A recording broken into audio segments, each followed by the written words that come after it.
Sometimes you just know.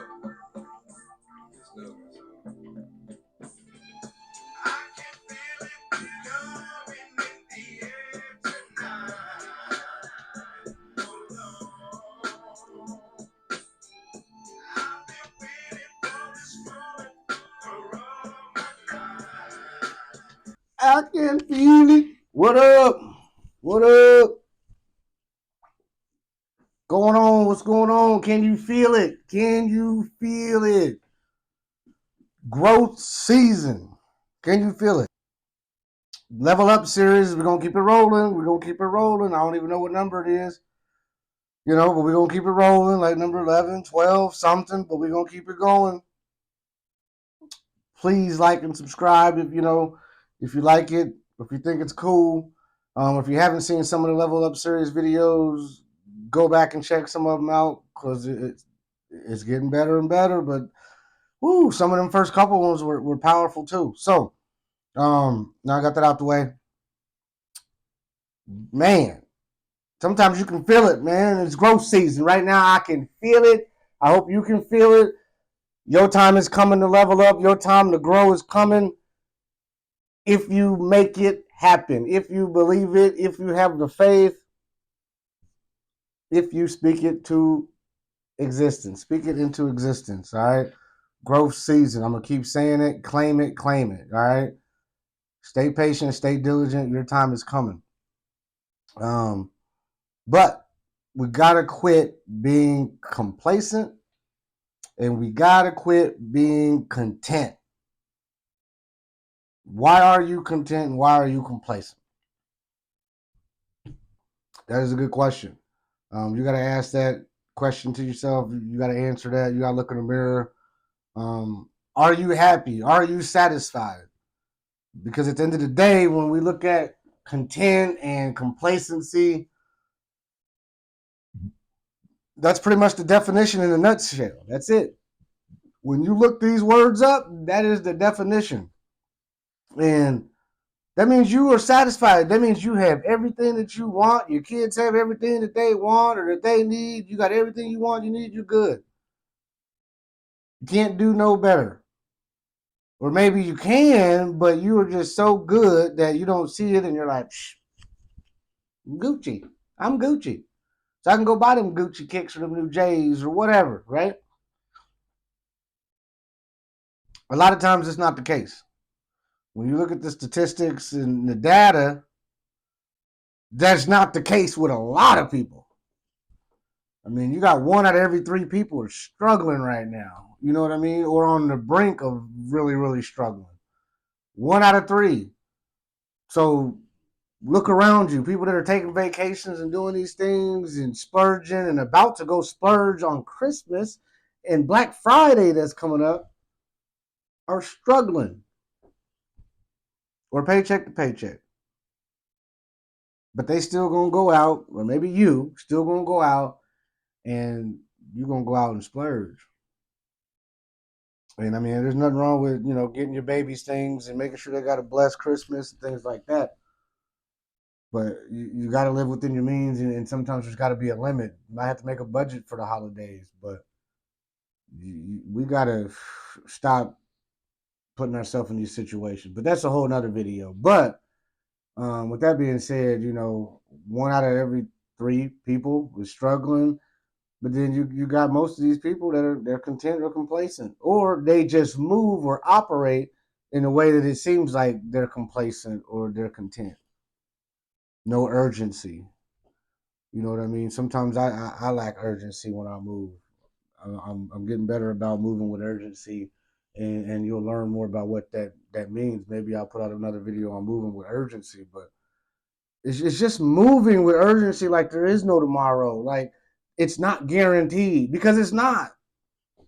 And time waits for no man. So it could be an email, it could be a phone call, it could be a text, it could be a business idea, whatever. It's like move on it, jump, get active on it because somebody might have that same idea and they moved today and you waited a week.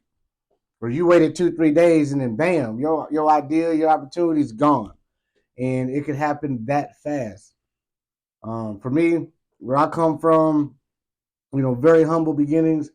And, I moved a lot.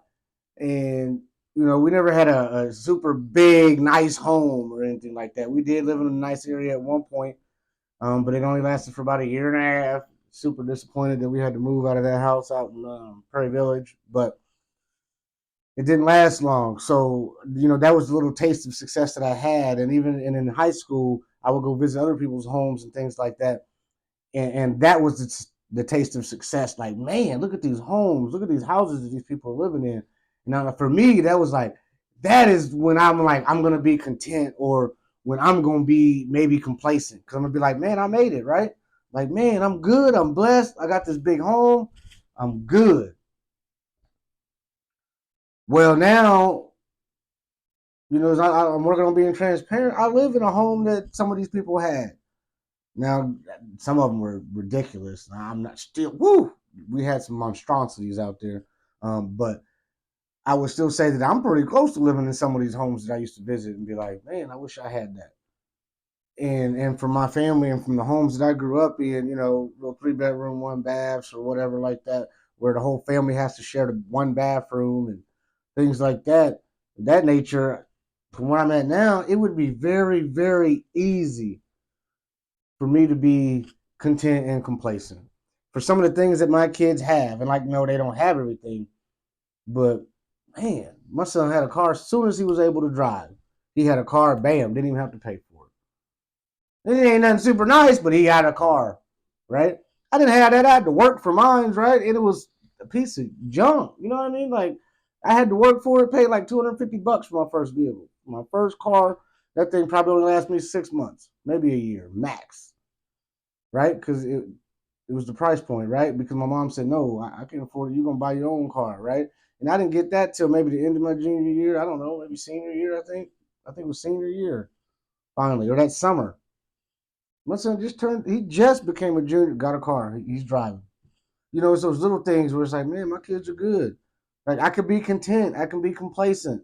There's days where I fall into that, and I'm like, that trap, and I'm like, nah, man, it's a mind thing. Get out of that trap, man. What are you complacent? What are you content for? You know what I mean? I'm down there in the same boat with the 1 to 3. I'm here with you guys. I'm in this. So I want to let you guys know, when I'm speaking with you, it's not over your head. I'm not up here. Like, no, I'm right here with you guys. 1 out of 3. I'm still here there with you guys, right? So I'm like, what are you being content for, Mark? What are you being complacent for? Go get it. Go get that bag. You know what I mean? It's like, God has plans for you. He knows what he has set out for you, but you got to have the faith and you got to put in the work to go get it. You know what I mean? We can look up the definition of content. In the state of peaceful happiness is the definition of content. In a state of peaceful happiness. Can you say you have peaceful happiness? Can you honestly say, yeah, my family, we're good? Peaceful happiness. If so, go ahead. Turn it off. You're good. You can be complacent and content. If you got peaceful happiness, right? You can look up complacency and you'll see self-satisfied. Self is the key word too. But it says self-satisfied. Are you self-satisfied, right? What about your family? Are they satisfied? What about your kids? Are they satisfied with what you are providing? Right? But like I said, keyword is self-satisfied. So you gotta look within yourself. But these are definitions of content and complacency. Peaceful, happiness, satisfied. Those are 3 big heavy words. If you can't say that you don't even have one of those, there's no reason you should be content or complacent on how you move, how you operate, how you work. Period. We got to quit being content. We got to quit being complacent. Seriously, because content it's like idle hands, man. You content, so you just idle, doing whatever, right? That's the devil's playground. Y'all have heard that before. So we got to get out of that state where we're content and complacent. We got to quit looking for the elevators, and you got to start taking the stairs. There's levels, there's steps. Just start taking the steps. So that's it. Another part of leveling up is quit being content, quit being complacent, and taking those steps, man. Getting it out the mud, so they say, right? Um, as I say, what's the alternative? What's the alternative to you being content, and complacent? You not getting your goals, or maybe your kid not getting his goals, or falling behind in whatever goals or aspirations he has because you can't provide because you're just content, you're good. I done a little bit better than my parents, so I'm good. Take it up another step. Take it up another notch. Take it to another level because you can do it. So in order to grow, you must know you have to stop being content and you have to stop being complacent and you have to start moving with urgency. Stop being complacent and content. Stop it. Stop being complacent and content. It's killing you. It's killing your dreams. It's stopping you from what you want to do. It's holding you back, and you know it. Everybody around you knows it because they're like, man, it looks like he's cool. He's complacent. He's content. Stop it. It's holding you back. You are holding yourself back. Look in the mirror. Start holding yourself accountable. Get up and crush the day and quit playing around out here because time waits for no man. And you know what? Uncle Sam's always coming, and he always wants you to pay him first. Hey, that's it. We're going to grow together. Hopefully you found some of this valuable. Stay safe, stay blessed. I got to get to work. Peace.